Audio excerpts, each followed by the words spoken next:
Presiden Prabowo Subianto bertolak ke New Delhi, India.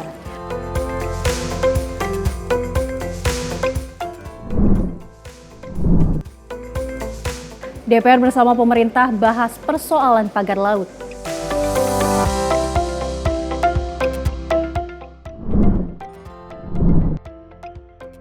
Aksi perampokan emas Batam.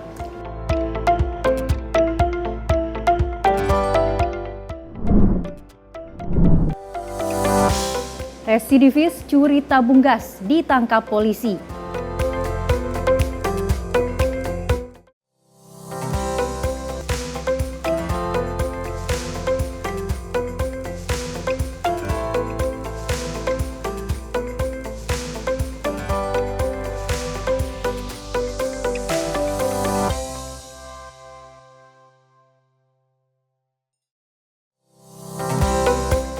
Halo, selamat pagi pemirsa Simpo TV. Selamat pagi Luis. Selamat pagi Sally. Dan pemirsa, informasi yang tadi telah kita bacakan di headline, di mana memang salah satunya Presiden Republik Indonesia Prabowo Subianto ini akhirnya bertolak ke India untuk melakukan kerjasama strategis yang memang sudah dibentuk sejak tahun 2018. Betul sekali Sally, dan diharapkan dengan adanya pertemuan antar negara ini diharapkan membuahkan hasil yang baik untuk negara kita di Indonesia ini. Dan informasi lainnya pemirsa akan kami hadirkan dalam Menyapa Pagi Simpo TV bersama saya Selis Regar. Dan saya Luis Ayu, inilah Menyapa Pagi Simpo TV selengkapnya untuk Anda.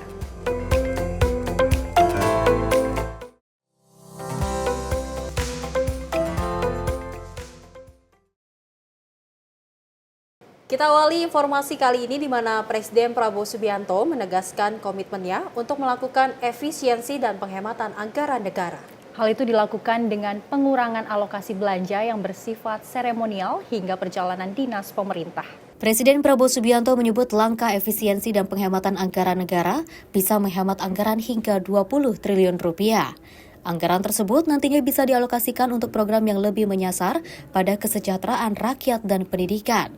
Pada kesempatan paripurna kabinet ini, Presiden juga mengapresiasi kinerja Kementerian Keuangan yang juga telah melakukan kajian mendalam terhadap anggaran negara hingga ke detail terkecil. Prabowo menegaskan ia pun memonitor detail terkecil ini. Menurutnya, kriteria anggaran yang harus dilaksanakan adalah bisa menciptakan lapangan kerja hingga meningkatkan produktivitas secara nasional. Jadi saudara-saudara,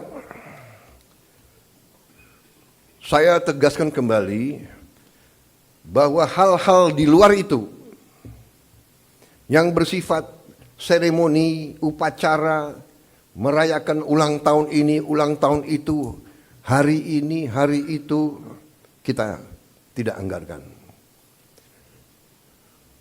Perayaan sejarah, perayaan ulang tahun, laksanakan secara sederhana di kantor, di ruangan. Kalau perlu yang hadir hanya 15 orang, sisanya divikonkan. Kita bisa menghemat 20 triliun lebih. Kalau kita hitung 20 triliun, berapa puluh ribu sekolah, gedung sekolah bisa kita perbaiki.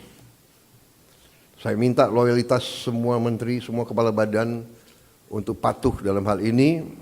Ya. Dan saya terima kasih kepada tim keuangan yang telah menjalankan penyisiran, kajian terhadap anggaran sampai serinci-rincinya. Kalau tidak salah, mungkin sampai satuan ke-9 kalau tidak salah. Mungkin pertama kali dalam sejarah, ya, Presiden Republik Indonesia mengecek sampai satuan ke-9. Tim redaksi Simpo TV melaporkan. Pemirsa, Presiden Prabowo Subianto memerintahkan aparat penegak hukum untuk menindak perusahaan yang melanggar aturan pertahanan dan hutan. Dan Presiden memastikan pihaknya tidak akan memberi perlakuan khusus kepada siapapun yang melanggar aturan. Saya juga sudah memberi keputusan kepada unsur penegak hukum, Jaksa Agung, BPKP, Kapolri, dan Panglima TNI untuk menegakkan hukum dan aturan khususnya bagi perusahaan-perusahaan yang melanggar ketentuan-ketentuan pertanahan dan hutan. Ketentuan-ketentuan kita harus dipatuhi. Tidak ada yang memiliki perlakuan khusus. Bagi mereka yang sudah diberi kesempatan berkali-kali untuk menyelesaikan kewajiban-kewajibannya dan tidak melakukan, ya pemerintah akan melaksanakan kewajibannya, mencabut izin dan menguasai kembali lahan-lahan tersebut. Apalagi lahan-lahan itu adalah hutan lindung dan sebagainya. Saya juga terima kasih dalam 3 bulan kita telah memberi bukti kepada rakyat kebijakan-kebijakan kita adalah kebijakan-kebijakan yang berpihak kepada rakyat, berpihak kepada kepentingan negara. Dan kita beralih ke informasi lainnya pemirsa, di mana Menteri Kehutanan Raja Juli Antoni bersyukur tingkat kepuasan masyarakat terhadap kinerja 100 hari pemerintahan Presiden Prabowo Subianto dan Wapres Gibran Rakabuming Raka mencapai 80,9%. Menurutnya hal ini menjadi motivasi seluruh menteri di kabinet untuk lebih giat bekerja. Menteri Kehutanan Raja Juli Antoni bersyukur tingkat kepuasan masyarakat terhadap kinerja 100 hari pemerintahan Presiden Prabowo Subianto dan Wapres Gibran Rakabuming Raka mencapai 80,9%. Dia mengatakan Prabowo menggelar sidang kabinet paripurna di kantor Presiden dengan mengundang seluruh anggota kabinet Merah Putih. Raja Juli menyebut Prabowo akan memberikan arahan terkait pemerintahannya 100 hari ke depan. Mungkin juga Presiden akan memberikan perintah kepada kami untuk status hari ke depan seperti itu. Tadi sebenarnya Pak Presiden Prabowo kan tidak terlalu peduli dengan 100 hari, hari yang penting kerja aja kan gitu ya. Oh, dari evaluasi yang Bang seperti apa Bang? Evaluasi ada pembahasan khusus Bang? Saya belum tahu, kalau khusus nggak tahu. Tapi penilaian kemarin yang 100 hari kerja versi survei alhamdulillah ya, approval rating Pak Prabowo dan Mas Gibran 80,9%. Itu artinya kepercayaan masyarakat sangat tinggi. Dan ini modal bekerja, ya, untuk bekerja dengan lebih giat. Tapi memang kalau tinggi itu kan masalahnya, kalau cinta itu kalau ada luka bisa bisa berbahaya. Tersakit. Jadi mungkin itu motivasi kepada seluruh menteri ya sebagai pembantu Presiden untuk bekerja lebih keras lagi, mempertahankan bahkan mungkin meningkatkan rating yang sudah tinggi. Sebagaimana diketahui, tingkat kepuasan publik terhadap kinerja 100 hari pemerintahan Prabowo Subianto dan Gibran Rakabuming Raka tinggi, yakni mencapai 80,9%.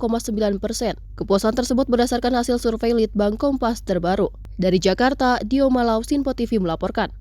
Pemirsa, Wakil Menteri Dalam Negeri Bima Arya mengatakan, retreat kepala daerah bakal digelar di Akademik Militer Magelang, Jawa Tengah. Dan Bima menerangkan bahwa retreat kepala daerah dibagi menjadi 3 gelombang. Wamendagri Bima Arya mengungkapkan, retreat kepala daerah bakal digelar di Akademi Militer Magelang, Jawa Tengah. Bima menerangkan retreat kepala daerah itu dibagi menjadi 3 gelombang. Meski demikian, Bima belum diketahui pasti konsep retreat kepala daerah itu. Kira-kira seminggu setelah pelantikan. Kemungkinan besar di Magelang. Ya, kemungkinan besar di Magelang. Oh, yang sisanya yang nanti dilantik terakhir itu yang belakang, yang ya, akan ada retret.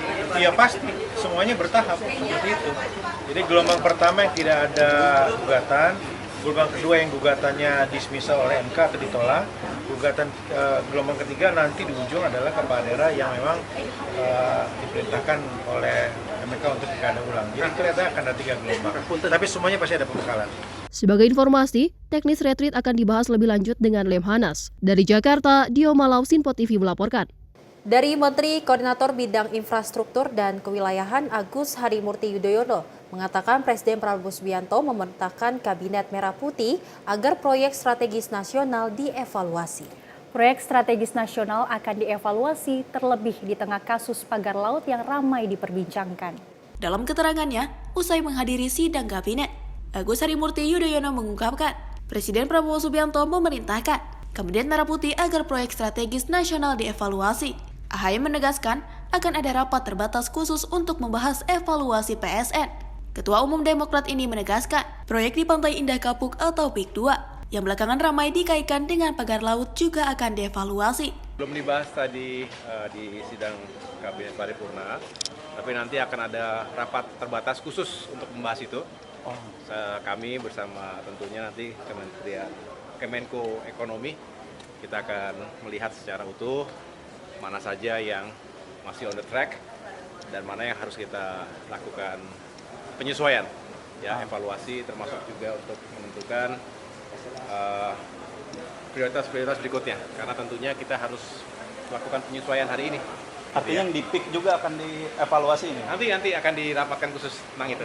Sementara terkait pembagian proyek ke pihak swasta dalam pengerjaan PSN, AHY membeberkan alasannya. AHY mengatakan pemerintah dan swasta harus bekerja sama demi kesuksesan pembangunan infrastruktur di berbagai wilayah. Dari Jakarta, Dio Malau, Sinpo TV melaporkan. Pemirsa, Presiden Prabowo Subianto berangkat ke New Delhi, India melalui Pangkalan TNI AU Halim Perdana Kusuma, Jakarta pada Kamis sore. Kunker Presiden kali ini untuk memenuhi undangan dari pemerintah India.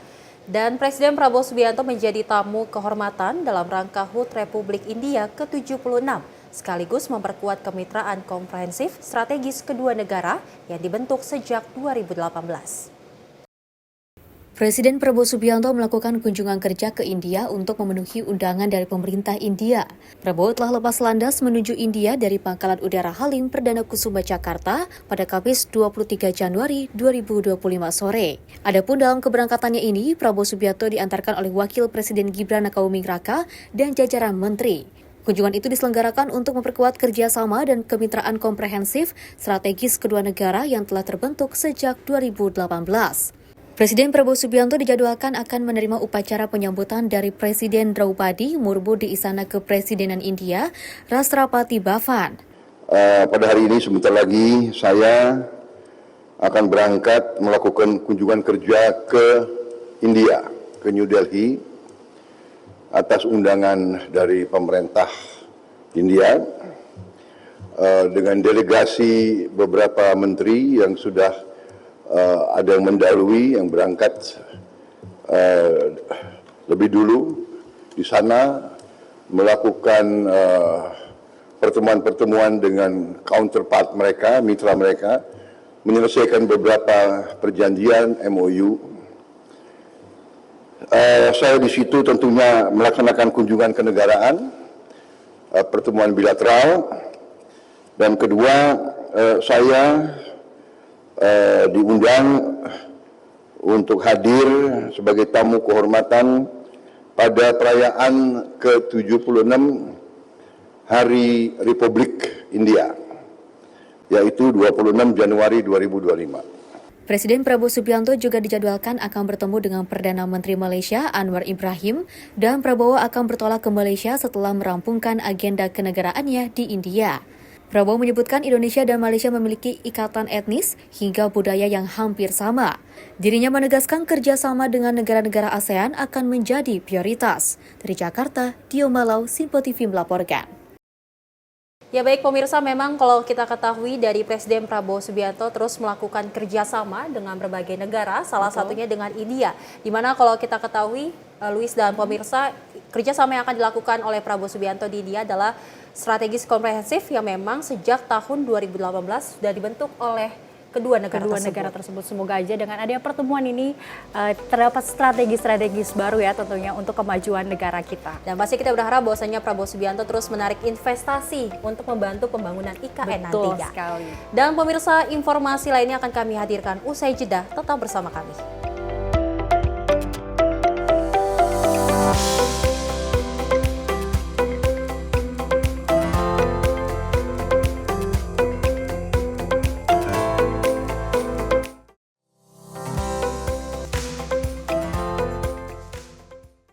Halo, selamat pagi pemirsa Sinpo TV. Selamat pagi Andi. Selamat pagi, Fen. Beragam informasi terbaru hadir menemani Anda sebelum memulai hari. itu memang dari Menteri Perhubungan juga mendukung, Betul. dari Menteri Keuangan juga mendukung, dan kita sebagai masyarakat pun juga Harus mendukung. Mengangkat isu yang tengah menjadi pembicaraan paling hangat. Semarakan pagi Anda bersama Menyapa Pagi. Setiap Senin hingga Jumat pukul 6 pagi. Hanya di Sinpo TV. Kami hadir dengan rangkaian informasi dari berbagai penjuru dunia. Topik dan isu yang tengah menjadi sorotan mancanegara dikemas dengan lengkap untuk Anda.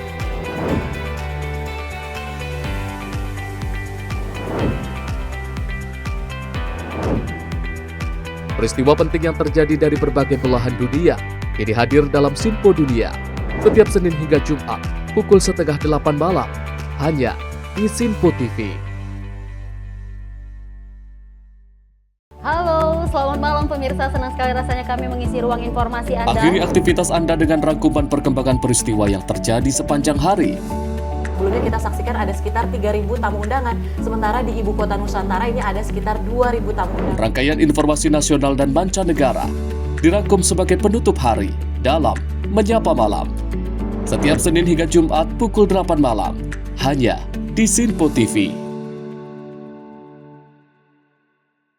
Pemirsa Sinpo TV kembali hadir menemani Anda dengan berbagai informasi yang telah kami rangkum dalam sepekan.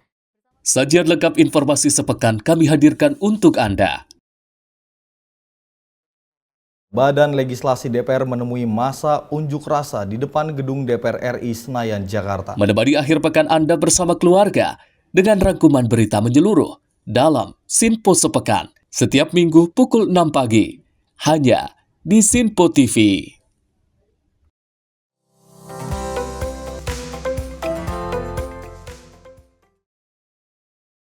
Terima kasih pemirsa masih tetap bersama kami di Menyapa Pagi. Pemirsa, pimpinan DPR menanggapi terkait usulan izin tambang yang akan diberikan kepada perguruan tinggi yang tercantum dalam rancangan Undang-Undang Minerba. Menurutnya ide tersebut tidak bermasalah jika masih sesuai dengan tujuan mencari dana untuk universitas.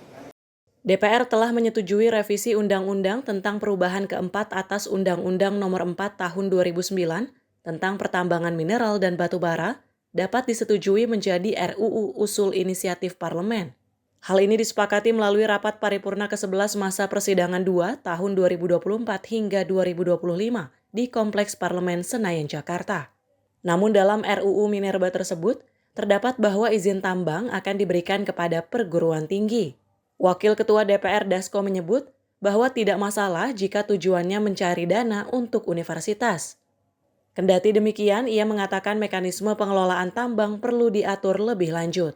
Ya, saya pikir kalau semangatnya adalah bagaimana kemudian memberikan atau mencarikan dana untuk universitas-universitas. Nah, tetapi kemudian mungkin mekanisme pengerjaan dan lain-lainnya itu silakan nanti diatur di dalam aturan yang ada. Nah, sehingga kemudian memang pemberian-pemberian itu juga memberikan manfaat kepada universitas yang dimaksud. Dari Jakarta, Fahrizal Davarizkiano, Sinpo TV melaporkan. Dari Ketua Dewan Perwakilan Rakyat, Puan Maharani angkat suara soal kasus yang melibatkan Menteri Pendidikan Tinggi, Sains dan Teknologi, Satrio Sumantri dengan pegawainya. Puan Maharani mengatakan bahwa DPR berharap kasus tersebut sepatutnya ditindaklanjuti secara transparan di internal supaya semua dapat memahami situasi dan kondisi yang terjadi.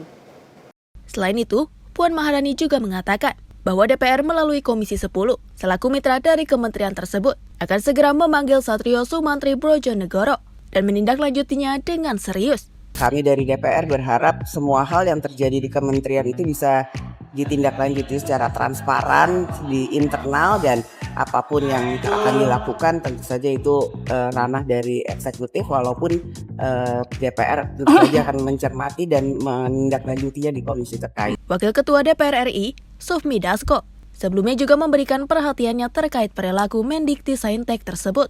Dasko mengatakan bahwa DPR akan mempelajari terlebih dahulu persoalan yang melibatkan Satrio dengan pegawainya. Diberitakan sebelumnya bahwa salah satu pegawai di Kementerian Dikti-Saintek dipecat secara sepihak dan Mendikti-Saintek dikabarkan melakukan kekerasan ke pegawainya. Hal itu kemudian memunculkan gelombang protes pada pegawai Mendikti-Saintek di kantornya pada Senin 20 Januari 2025. Para pegawai tersebut memprotes atas sikap Mendikti-Saintek yang dianggap sewenang-wenang Bahkan salah satu pegawainya berencana akan mengadukan perilaku Mendikti-Saintek ke DPR RI. Tim redaksi Sinpo TV melaporkan. Pemirsa, Wakil Ketua DPR RI, Cucun Ahmad Syamsurizal, meminta kepada Komisi 10 DPR RI untuk menggelar rapat secara terbuka soal kasus pemecatan pegawai Kemendikti-Saintek yang diduga adanya arogansi serta kekerasan. Dan menurutnya pemirsa, hal itu perlu dilakukan agar publik dapat menilai secara langsung dari keterangan yang diberikan oleh Menteri Pendidikan Tinggi Sains dan Teknologi Satrio Sumantri mengenai kebenaran isu yang beredar di masyarakat mengenai dirinya. Wakil Ketua DPR RI, Cucun Ahmad Syamsurizal menyampaikan, rapat Komisi 10 DPR RI bersama Mendikti-Saintek Satrio Sumantri harus dilaksanakan secara terbuka agar publik juga bisa mengetahui dan menilai mengenai kebenaran rekaman suara yang viral di media sosial. Menurutnya, rapat komisi tidak perlu dilakukan secara tertutup agar persoalan di kementerian dan lembaga dapat diselesaikan secara transparan. Sementara itu, saat ditanya pendapatnya mengenai rekaman audio yang diduga adalah suara Menteri Satrio, Cucun mengatakan dirinya tak bisa banyak berspekulasi lantaran keaslian rekaman tersebut harus dibuktikan melalui uji forensik. Tidak perlu rapat dilakukan secara tertutup, biar semua terang benderang kan. Pak Menterinya kalau emang nggak salah juga beliau bisa minta ya clear di publik. Kalau misalkan beliau satu saat ada yang nyanggah bahwa betul melakukan itu, ya risikonya terima sendiri. Ya ini kan Komisi 10 karena leading sektornya, pasti DPR jangan sampai dibilang kok nggak memanggil menterinya. Tanya yang sebenarnya seperti apa. Makanya saya berharap rapatnya ini secara terbuka, publik juga mendengarkan bagaimana nanti bisa dilihat dari mimiknya, bahasa tubuhnya Pak Menteri menjawab apa kalau betul clear dia tidak melakukan itu, kan lebih enak buat Pak Menterinya juga. Secara terbuka ke publik, beliau udah menjelaskan. Kalau emang nanti ketika beliau bicara seperti itu tiba-tiba ada yang komen di linknya bapak-bapak ini bikin live nanti, ya itu resiko yang diterima oleh Pak Menteri. Dari Jakarta, Sri Dewi Andayani, Dava Rizkiano, Sinpo TV melaporkan. Selain itu, pemirsa, Wakil Ketua DPR RI Dasko menilai langkah Komisi 10 DPR RI untuk melakukan pemanggilan terhadap Mendikti-Saintek Satrio Sumantri Bojonegoro terkait polemik yang sudah terjadi ini sudah tepat. Dirinya menyebut hasil pertemuan tersebut nantinya akan diserahkan kepada Presiden Prabowo yang mempunyai kewenangan terhadap kabinetnya. Menteri Pendidikan Tinggi, Sains dan Teknologi Satrio Sumantri Bojonegoro didemo oleh pegawainya sendiri pada beberapa waktu lalu. Mengenai hal ini, Komisi 10 DPR melakukan pertemuan terhadap Mendikti-Saintek untuk meminta keterangannya terkait kisruh tersebut. Setelah itu, hasil pertemuan tersebut nantinya akan diserahkan kepada Presiden Prabowo Subianto yang mempunyai kewenangan terhadap menteri-menterinya. Pimpinan DPR Dasko menilai langkah Komisi 10 dalam memanggil Mendikti-Saintek sudah tepat untuk mendapatkan penjelasan lebih detail. Ya, saya pikir Komisi 10 sudah tepat untuk kemudian meminta rapat agar bisa kita dapat keterangan yang jelas mengenai apa yang terjadi. Nah, mengenai kelanjutan setelah itu tentunya kita serahkan kepada pemerintah, dalam hal ini Presiden yang memang mempunyai kewenangan untuk terhadap menteri-menteri yang ada di bawahnya. Demikian. Dari Jakarta, Fahrizal, Dava Rizkiano, Sinpo TV melaporkan.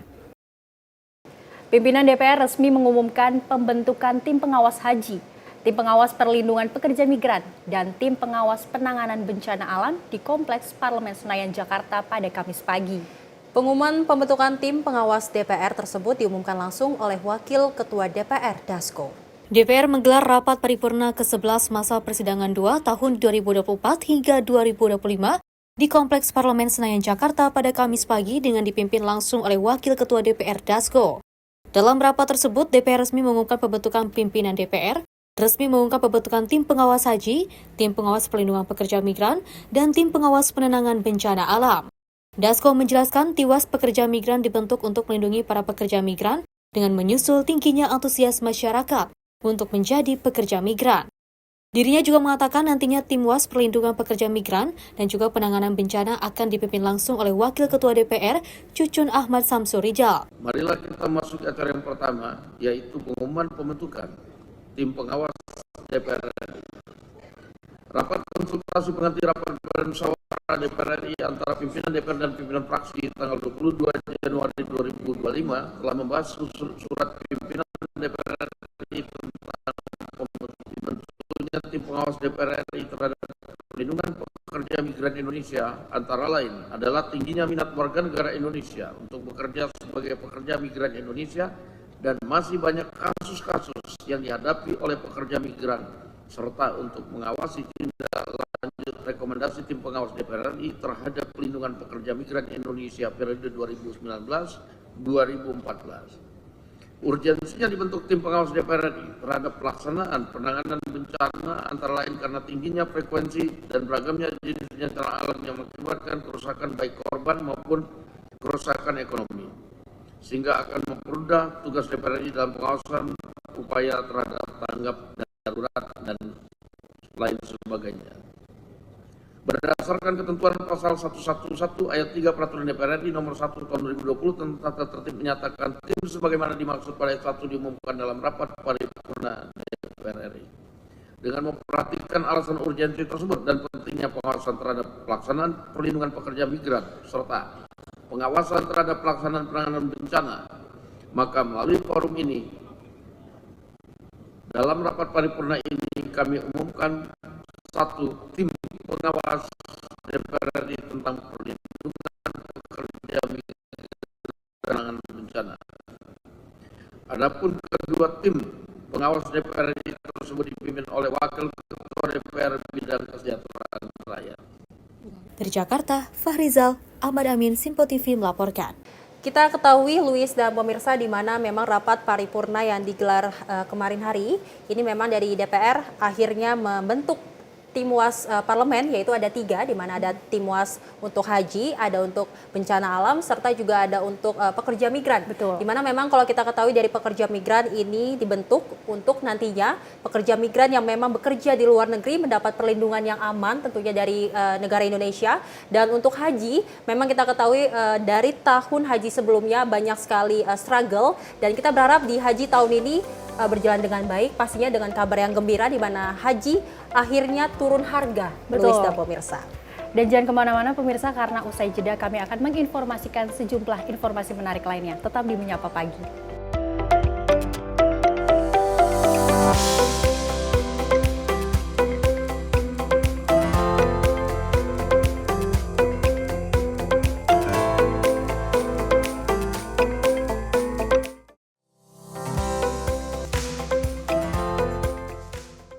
Pemirsa Simpo TV kembali hadir menemani Anda dengan berbagai informasi yang telah kami rangkum dalam sepekan.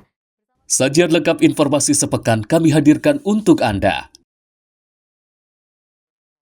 Badan Legislasi DPR menemui masa unjuk rasa di depan gedung DPR RI Senayan, Jakarta. Menemani akhir pekan Anda bersama keluarga dengan rangkuman berita menyeluruh dalam Simpo Sepekan setiap minggu pukul 6 pagi hanya di Simpo TV.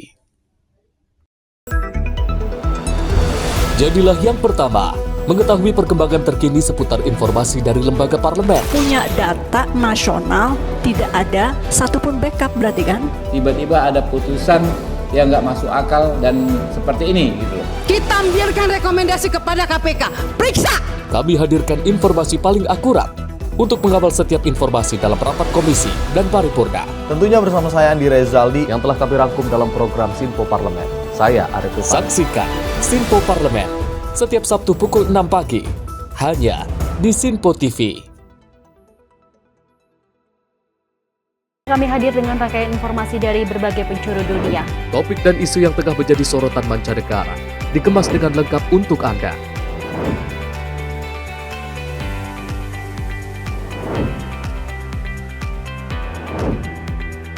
Peristiwa penting yang terjadi dari berbagai belahan dunia ini hadir dalam Simpo Dunia setiap Senin hingga Jumat pukul 7:30 malam hanya di Simpo TV.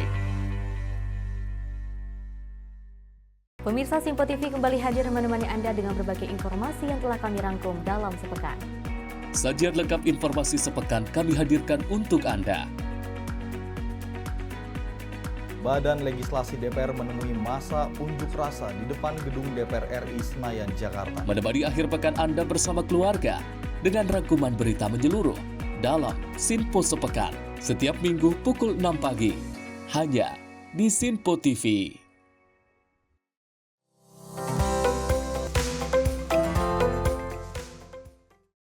Selamat pagi pemirsa, Anda masih menyaksikan Menyapa Pagi Simpo TV dan kita lanjutkan informasinya di mana Komisi 4 DPR RI memanggil Menteri Kelautan dan Perikanan Sakti Wahyu Trenggono untuk mendalami kasus pagar laut yang membentang sepanjang 30,16 km di pesisir Laut Tanggerang, Banten. Dalam rapat tersebut, Ketua Komisi 4 DPR, Titik Soeharto, meminta kepada Menteri KKP untuk memberikan penjelasan secara komprehensif soal isu terkini, terutama perihal polemik pagar laut misterius tersebut.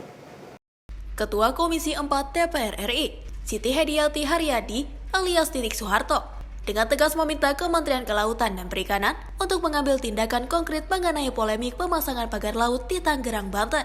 Menurutnya, harus ada upaya tindak lanjut dan penegakan hukum yang jelas dan transparan agar hal tersebut dapat memberi efek jera terhadap pelaku utama dan tidak ada kejadian serupa di daerah lain.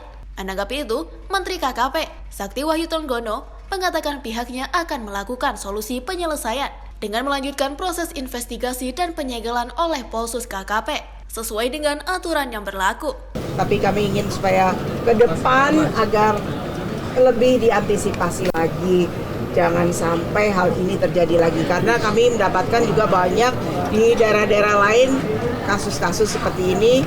Mudah-mudahan jangan nunggu viral dulu baru dilakukan tindakan, tapi diantisipasi mungkin dari sekarang, belajar dari kasus yang ini bisa dipetanin lagi mana sih yang bermasalah. Cepat mungkin untuk mengungkap sesuai dengan kewenangan kita.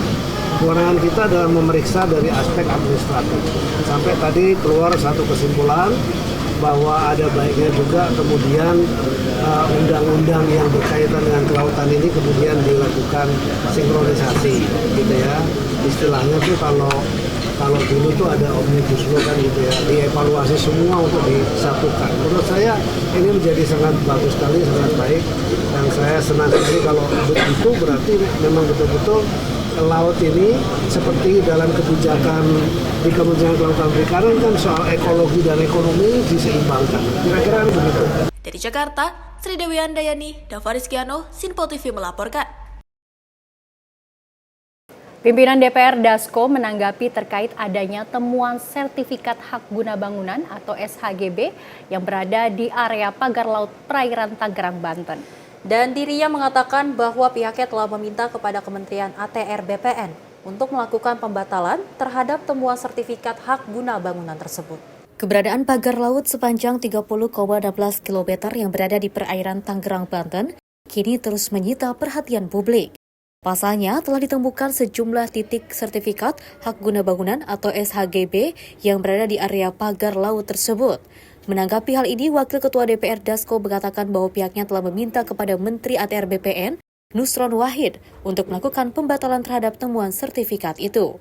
Jadi kita belum tahu pasti bagaimana proses sertifikat bisa keluar, tapi yang pasti Dewan Perwakilan Rakyat Republik Indonesia meminta kepada Menteri ATR untuk melakukan pembatalan terhadap sertifikat yang ada karena kemarin Komisi 4 sudah memberikan info bahwa sertifikat yang ada itu berada di lokasi air laut. Demikian. Dari Jakarta, Fahrizal, Dava Rizkyano, Simpo TV melaporkan. Kita beralih ke informasi lainnya pemirsa, di mana untuk mendukung program pemerintah terkait ketahanan pangan nasional, Puspomat memanfaatkan lahan tidak produktif di perumahan seluas 6 hektar. Puspomat menggelar tanam perdana dalam rangka swasembada pangan dengan menanam padi, cabai, melon, serta jagung bagi warga sekitar di Desa Dayu, Kecamatan Cilengsi, Kabupaten Bogor, Jawa Barat. Memanfaatkan lahan tidak produktif seluas 6 hektar di perumahan Puspomat di Desa Dayu, Kecamatan Cilengsi, Kabupaten Bogor, Jawa Barat. Puspomat menggelar tanam perdana dalam rangka swasembada pangan bagi warga sekitar. Kegiatan ini dilakukan untuk mendukung program pemerintah terkait ketahanan pangan nasional. Tanaman yang ditanam di lahan tidur ini meliputi tanaman padi, cabai, jagung, serta melon dengan menggunakan pupuk organik yang aman bagi lingkungan sekitar. Dengan keunggulan menggunakan bibit lokal, masa panennya relatif lebih singkat dengan hasil panen yang jauh lebih banyak dari yang ada. Nantinya hasil panen tersebut akan dibagikan kepada warga sekitar. Kami mempunyai lahan sekitar 6 hektar di perumahan Puspomat Dayu ini untuk pemanfaatan karena ada program juga dari pemerintah maupun dari Bapak Presiden di mana 5 tahun ke depan kita akan menjadi swasembada pangan. Berpindah dari sana, kami bekerjasama dengan Profesor Budi berbicara dan konsep yang beliau miliki.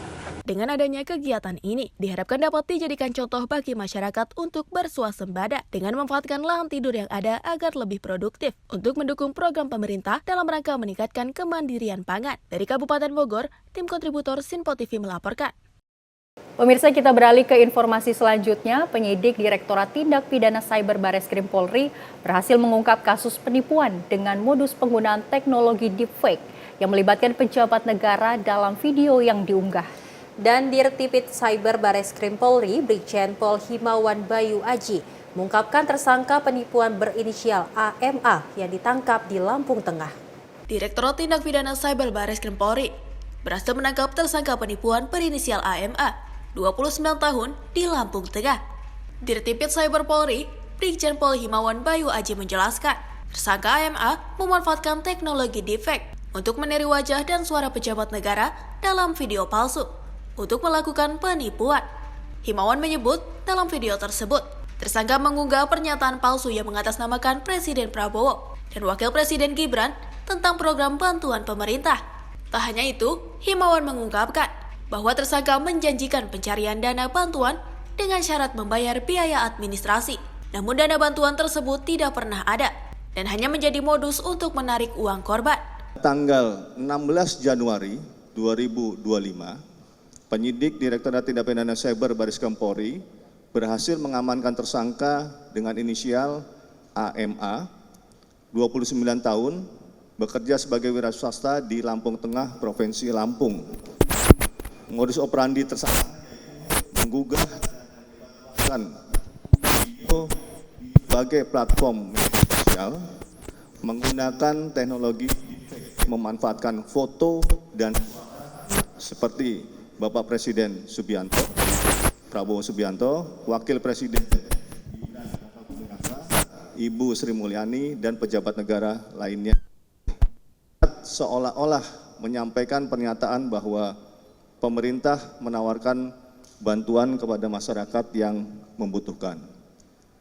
Dalam video yang diunggah tersebut, tersangka mencantumkan nomor WhatsApp yang dapat dihubungi dengan harapan menarik masyarakat untuk menghubungi tersangka yang kemudian diarahkan oleh tersangka untuk mengisi pendaftaran penerima bantuan, dan setelah itu korban diminta untuk mentransfer sejumlah uang. Dengan alasan biaya administrasi, korban atau masyarakat yang telah membayar biaya administrasi dijanjikan pencairan dana oleh tersangka, sehingga korban percaya untuk kembali mentransfer sejumlah uang yang sebenarnya dana bantuan tersebut tidak pernah ada. Dari Jakarta, Cihanabila Mutia Aldi, Sinpo TV melaporkan. Ya, memang Luis dan pemirsa, terkait dengan program pemerintahan Prabowo Subianto dan Gibran Rakabuming Raka yang memang banyak disenangi oleh masyarakat Indonesia, akhirnya dimanfaatkan oleh oknum yang tidak bertanggung jawab yang memang akhirnya merugikan masyarakat.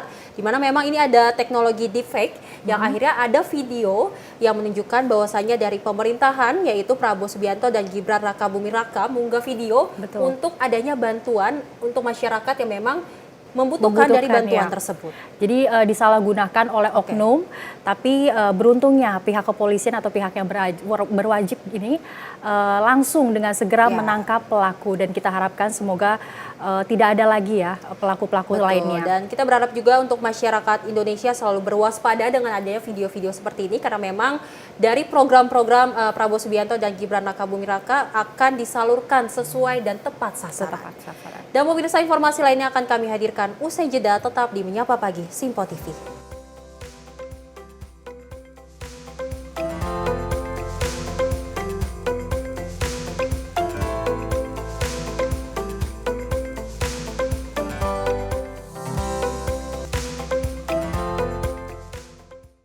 Halo, selamat pagi pemirsa Sinpo TV. Selamat pagi Andi. Selamat pagi, Fen. Beragam informasi terbaru hadir menemani Anda sebelum memulai hari. Itu memang dari Menteri Perhubungan juga mendukung, dari Menteri Keuangan juga mendukung, dan kita sebagai masyarakat pun juga harus mendukung. Mengangkat isu yang tengah menjadi pembicaraan paling hangat, semarakan pagi Anda bersama Menyapa Pagi. Setiap Senin hingga Jumat pukul 6 pagi, hanya di Sinpo TV. Kami hadir dengan rangkaian informasi dari berbagai penjuru dunia. Topik dan isu yang tengah menjadi sorotan mancanegara dikemas dengan lengkap untuk Anda.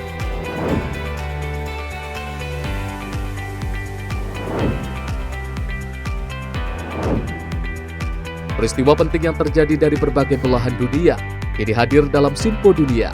Setiap Senin hingga Jumat pukul 7:30 malam hanya di Sinpo TV. Halo, selamat malam pemirsa. Senang sekali rasanya kami mengisi ruang informasi Anda. Akhiri aktivitas Anda dengan rangkuman perkembangan peristiwa yang terjadi sepanjang hari. Sebelumnya kita saksikan ada sekitar 3.000 tamu undangan, sementara di Ibu Kota Nusantara ini ada sekitar 2.000 tamu undangan. Rangkaian informasi nasional dan mancanegara dirangkum sebagai penutup hari dalam Menyapa Malam. Setiap Senin hingga Jumat pukul 8 malam, hanya di Sinpo TV. Pemirsa Sinpo TV kembali hadir menemani Anda dengan berbagai informasi yang telah kami rangkum dalam sepekan. Sajian lengkap informasi sepekan kami hadirkan untuk Anda. Badan Legislasi DPR menemui masa unjuk rasa di depan gedung DPR RI Senayan, Jakarta. Menemani akhir pekan Anda bersama keluarga dengan rangkuman berita menyeluruh dalam Sinpo Sepekan. Setiap minggu pukul 6 pagi, hanya di Sinpo TV.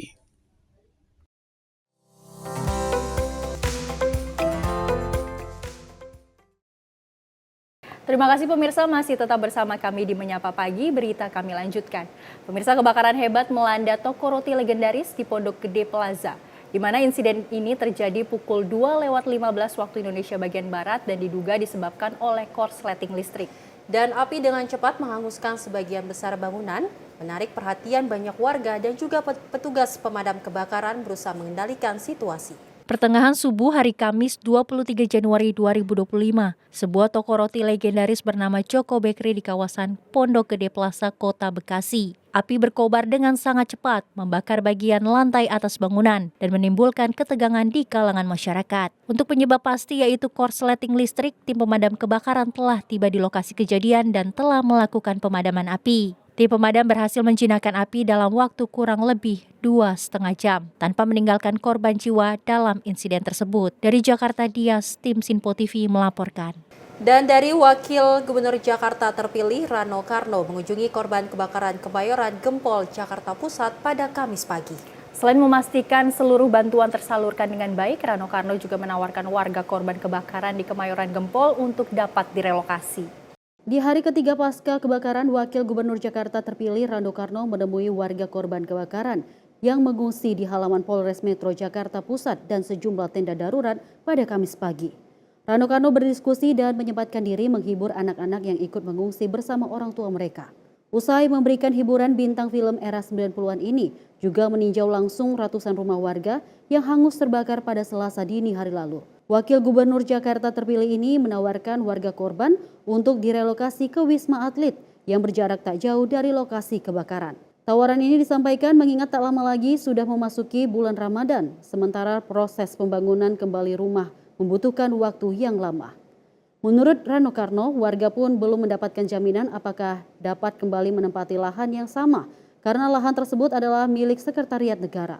Hingga kini ia akan terus berkoordinasi kepada Sekretariat Negara agar mengizinkan para korban kebakaran untuk direlokasi ke Wisma Atlet Kemayoran. Ya, ini artinya saya berkunjung sini dengan tim transisi karena memang saya dengan Mas Pram memang menugaskan tim transisi untuk melakukan rakor ya, menghadapi bencana musibah kebakaran ini. Salah satu relokasi itu bagian yang sedang kita bicarakan. Artinya memang ada wacana, kita akan bangunkan tapi sementara kan mereka harus dipindahkan. Cuman memang memindahkan manusia ini tidak semudah apa yang kita bayangkan. Tapi saya yakin kalau kita bisa memberikan jaminan bahwa mereka akan menikmati apa yang kita pindahkan itu, pasti yakin dia akan terima. Tapi artinya kalau begitu akan direlokasi terlebih dahulu ke rusun dulu, ya. Sampai akhirnya kan warga bilang pengennya sih dibangun lagi di rumah Betul, mereka. bangun lagi kan perlu waktu. Sekarang kalau mau dibangun terus mereka mau tidur di mana? Kan nggak mungkin tidur di tenda, maaf. Ini sebentar lagi Ramadan, bentar lagi sebulan lagi Ramadan. bangunan juga paling cepat bisa 3-6 bulan. Jadi kan nggak mungkin, kita kan nggak harus memanusiakan mereka kan. Saya sangat yakin kalau memang saatnya nanti saya harus bicara, saya akan bicara dalam kapasitas saya sebagai wagub. Gitu. Tapi kalau terdekat ini untuk kan posko pengungsian ada 25, ada Betul, tenda. Tapi betul. kan nggak mungkin lama. Kira-kira Betul, ya tentu ketentuan itu kan 773. Ya kan yang saya pahami 7 hari, perpanjang 7 hari, perpanjang 3 hari. Itulah batasan dari ketentuan kan. Nah setelah itu bagaimana? Nah itu makanya Pak Wali dengan semua unsur pejabat setempat dan kita juga saya memikirkan ini harus kita relokasi dulu untuk kita bangun. Itu saja intinya. Hingga saat ini 607 kepala keluarga atau 1.700 jiwa masih menempati puluhan tenda di sepanjang Jalan Kemayoran Gempol dan halaman Polres Metro Jakarta Pusat. Dari Jakarta, kontributor Sinpo TV melaporkan. Seorang residivis kasus pencurian dan penganiayaan kembali melakukan aksi pencurian di kawasan Tanjung Duren, Jakarta Barat. Dan pelaku terekam CCTV mengambil 3 tabung gas dari toko di kawasan Tanjung Duren, Jakarta Barat. Pelaku berhasil ditangkap polisi berdasarkan dari hasil identifikasi dan juga rekaman CCTV. Rekaman kamera CCTV warga ini merekam aksi pria berinisial M saat melakukan pencurian di rumah toko di kawasan Jalan Tanjung Duren Selatan, Kecamatan Tanjung Duren, Jakarta Barat. Tak tanggung-tanggung, pelaku yang merupakan residivis dengan 3 kasus pencurian dan 1 kasus penganiayaan ini menggasak 3 tabung gas dari dalam ruko. Diketahui hasil curiannya tersebut dijual di lapak penjualan besi bekas. Menurut keterangan Kanit Reskrim Polsek Grogol Petamburan, berdasarkan dari hasil penyelidikan, dari hasil tes urin, pelaku positif menggunakan narkotika.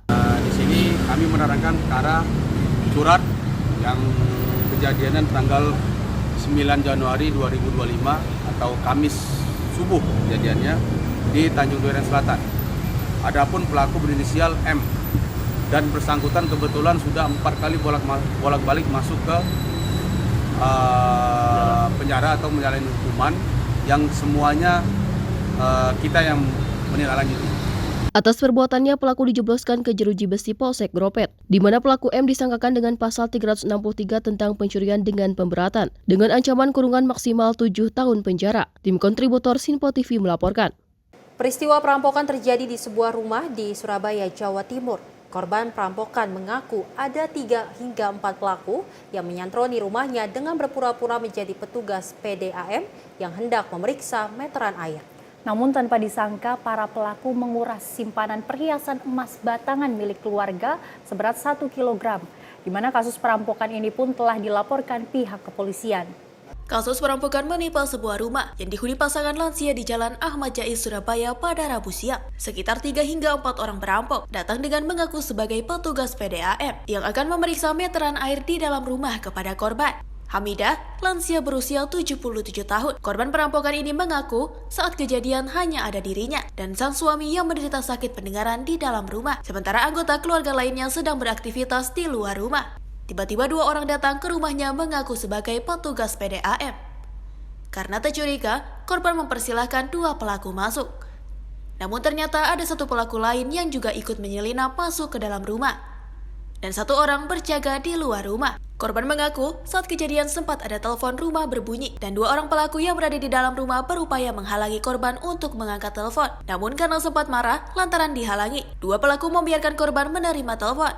Korban mulai curiga dengan 3 orang yang masuk ke dalam rumahnya karena para pelaku telah pergi. Kecurigaan korban pun terbukti di mana perhiasan emas batangan milik keluarga seberat 1 kg lebih yang disimpan dalam laci raib dibawa kabur para pelaku. Ada orang ngaku dari petugas PDAM. Ya, biasanya masukkan. Biasa kan tiap bulan sini ada petugas PDAM. Tapi itu bukan petugasnya biasanya gitu loh. Bukan petugasnya biasanya. Dia ngaku-ngaku, terus orangnya aku dua, terus dah kan biasa saya ladeni kan. Si bagian ladeni kan saya. Saya suruh masuk. Surah ngecek itu meteran itu. Tapi akhirnya itu diperiksa, loh Pak, mana yang biasanya saya atasannya. Ya gitu, saya atasannya. Terus kok ya ada telepon rumah itu bunyi. Ya, saya kan segera menerima telepon. Dihalangi, ternyata ada orang lagi 1 masuk. Saya dihalangi mau menerima telepon itu dihalangi. gitu loh. Akhirnya sampai saya maksa ya masuk, terus larinya ternyata saya ngambil telepon itu ada orangnya di keluar, jadi apa ya, nyalip saya gitu. Kasus ini sudah dilaporkan ke Polsek Genteng Surabaya untuk segera diusut. Sementara, saat berupaya dikonfirmasi, Kapolsek Genteng Surabaya belum bisa dimintai keterangan karena kasus ini masih dalam penyelidikan. Dari Surabaya, Karuna Wardana, Sinpo TV melaporkan. Pemirsa, jelang perayaan Tahun Baru Imlek 2576 Kongzili, para pengrajin atau pembuat lampu lampion di Kota Bandung, Jawa Barat kebanjiran pesanan. Dan para pedagang mengungkapkan kenaikan permintaan pada tahun ini mencapai 200% dibandingkan dari tahun kemarin. Seperti yang terlihat di sentra pengrajin lampu lampion yang berada di kawasan Jalan Gunung Batu, Kota Bandung, Jawa Barat. Jelang perayaan Imlek kali ini, permintaan lampu lampion dari konsumen terus alami peningkatan, mencapai 200% dari tahun kemarin. Terlihat dari kesibukan para pegawai di sentra lampu lampion ini, yang tengah mengerjakan pesanan lampu lampion dari konsumennya. Dalam sehari, para pengrajin lampu bisa membuat 100 lampu lampion lebih berbagai jenis dan ukuran, di mana untuk Tahun Baru Imlek kali ini, lampu lampion bulat merah dan biru masih menjadi primadona para konsumen. Selain murah, proses pembuatannya sendiri tidak rumit. Pemilik sentra pembuatan lampu lampion, Lisie, untuk Tahun Baru Imlek kali ini, jumlah permintaan lampu lampion dari konsumen alami peningkatan, meski tidak seramai tahun sebelumnya. Bahkan sebagian pesanan terpaksa dibatalkan karena tidak cukup waktu membuatnya. Lampu lampion buatannya tersebut selain dipasarkan di Bandung juga banyak pembeli dari Jakarta maupun Medan yang datang langsung ke Bandung. Di mana untuk harga lampu lampion sendiri, yakni mulai dari Rp150.000 hingga Rp300.000, sesuai ukuran, bahan baku, dan tingkat kerumitan dalam membuatnya. Penjualannya sih bagus, dari retail juga kebetulan alhamdulillah banyak yang pesen custom ya. Kalau ibu sih kita realisasi gitu dengan pemesanan yang mereka inginkan. Kebanyakan sih untuk saat ini gantung ya, karena gantung itu untuk dekorasi, pemenuhan untuk dekorasi wedding, dekorasi seperti pesta-pesta yang lain. Sepertinya sih kita perlu pembelajaran juga untuk model-model kita ciptakan yang bagus gitu, dan dengan dari materialnya juga gitu. Tidak hanya lampion bulat merah, para pengrajin juga membuat lampu lampion berkarakter. Dari Bandung, Jawa Barat, kontributor Sinpo TV melaporkan. Pemirsa, menyambut momen Tahun Baru Imlek 2576 Kongzili, tidak lengkap rasanya tanpa suguhan beragam hidangan istimewa khas Imlek. Dan di Bali, pemirsa, ada kuliner spesial yang hanya bisa dijumpai saat perayaan Imlek, yaitu kue kura-kura, kue ikan, hingga kue teratai atau sintao. Selain digunakan untuk persembahan dalam ritual persembahyangan, kue ini juga dihantarkan atau maupun disuguhkan bagi para tamu yang datang ke rumah. Kue kura-kura merupakan salah satu kudapan unik yang hanya bisa ditemui pada momen Tahun Baru Imlek di Bali. Sebelum disantap atau dimakan, kue kura-kura berwarna merah muda ini biasanya diperuntukkan sebagai penganan pelengkap persembahyangan atau ritual karena dipercaya sebagai simbol kebahagiaan, kegembiraan, kemakmuran, dan keberuntungan. Proses pembuatan kue kura-kura sesungguhnya tidak terlalu sulit, tapi membutuhkan keterampilan khusus. Adonan yang terdiri dari campuran tepung terigu, gula, dan telur harus dihaluskan terlebih dahulu. Adonan kemudian dipotong kecil-kecil untuk selanjutnya dibentuk menjadi karakter kura-kura dengan cara menggabungkan beberapa potongan adonan. Agar semakin menarik, karakter kura-kura dibuat sedetail mungkin. Proses inilah yang paling rumit karena harus dikerjakan secara manual. Menuang ide kreatif di atas kue harus dilakukan dengan teliti dan hati-hati. Karena jika melakukan suatu kesalahan, maka secara otomatis pembuatan karakter kura-kura harus diulang dari awal. Agar kue matang, selanjutnya dikukus selama beberapa jam. Pada Imlek tahun ini, warga yang memesan kue kura-kura mengalami peningkatan lebih dari 100% dibandingkan tahun sebelumnya. Jika tahun sebelumnya, orderan kue kura-kura hanya puluhan kue, maka tahun ini melonjak sampai ratusan kue. Meski sejumlah pesanan meningkat, harga per paket kue kura-kura maupun kue ikan tetap dijual dengan harga Rp30.000. Untuk dimakan boleh, habis dipakai sembahyang, kita mau makan boleh. Langsung dari pribadi kita titip di toko ada. Bali di Denpasar aja. Ya. Ini kalau kura-kura setahun sekali, kita bikin setahun sekali. Saat Imlek aja. Kalau Sianto dia kadang-kadang dia kalau purnama tilam ada yang pakai, dia pesan ke sini gitu. Kalau kura-kura jarang nggak ada. Kalau dibilang manis nggak, kalau orang suka manis itu nggak terlalu manis, karena kalau itu terlalu manis dia susah mengembang, susah naik. Gitu. Jadi kalau orang suka manis itu kurang manis.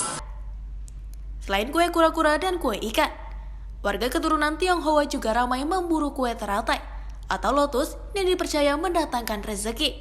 Khusus untuk kue teratai, masyarakat bisa memesan dalam berbagai varian rasa, mulai dari isian kacang hijau, kacang hitam, kacang tanah, rasa pandan, hingga rasa durian. Dari Bali, Bagus Raditya, Sinpo TV melaporkan.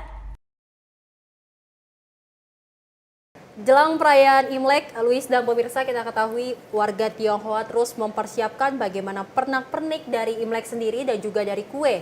Kita ketahui kue kura-kura menjadi ciri khas dari perayaan Imlek dan ini menjadi keuntungan bagi para pedagang di mana memang omset mereka naik hingga 200%. Betul sekali, jadi yang tidak diuntungkan atau kabar bahagia tentang Imlek ini tidak hanya dirasakan oleh para kaum Tionghoa aja, tapi juga pedagang dan juga pengrajin kue atau pernak-pernik khas Imlek. Betul, juga. dan kita berharap di perayaan Imlek tahun ini membawa damai, sukacita, dan harapan baru tentunya. Dan pemirsa, informasi tadi sebagai penutup jumpa kita kali ini dalam Menyapa Pagi Sinpo TV. Saya Selis Regar. Saya Luis Ayu. Terima kasih dan sampai jumpa.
Sinpo TV, News, Sport, Entertainment.